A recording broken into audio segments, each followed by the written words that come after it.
if you're trying to fly over the Rocky Mountains, you're going to use a map. Now, we all know that the map isn't the territory. I mean, it's such a cliche, I'm not even going to say that again. But it's one thing, we don't want to confuse the map with the territory. So what we do with an integral map is give you the best map available right now that covers all of human possibilities. And therefore, you're going to know what the human terrain consists of, and something isn't going to jump up and bite you in the ass when you're not looking. It'll bite you in the ass when you are looking, but you'll know it's there. So if you look at a simple summary of the integral map that we use, and there are dozens of variables, but we time and time again have found that there are 5 that are really, really important. We call them quadrants, levels, lines, states, and types.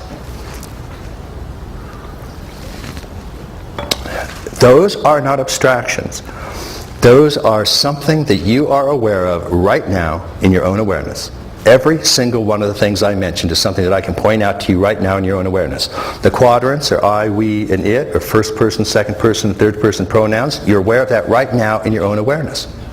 If I'm taught for the person that's talking is first person, the person being spoken to is second person, and the person or thing being spoken about is third person.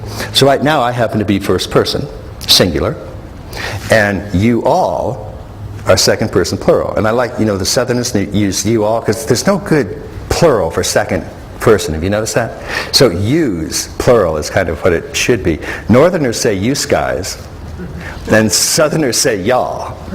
And that's what they're trying to get across. So you're the second person plural right now, only because I'm speaking. In a moment, you're going to speak, then you'll be first person, I'll be second person. And we'll be talking about that really embarrassing person over there will be third person. Or the thing we're talking about could be the map, and that's the third person. So you're aware of that right now. You can feel the I in yourself. And as you look at me and feel me as a you or a thou, you can feel that. And we are attempting to reach mutual understanding. And every time you understand something I'm saying, that is the lower left quadrant. You can feel it. So, and the same is true for levels, lines, states of consciousness. I could go through and point out exactly the same thing. It's not something that you have to learn about. And once you memorize the concept, like deconstruction or something like that, then it's yours. The integral map is something that you already own. You're just going to learn some terminology to help communicate with others so we can all be on the same page. Now, every other human being, without exception, has those 5 same things going on.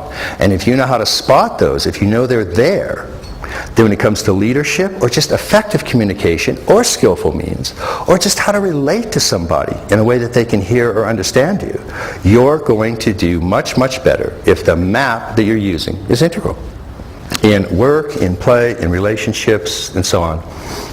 The more your cognition is integrally informed, it becomes almost a self-operating system that goes through your own biocomputer and sets off a little red flag if you're not taking some of these things into account.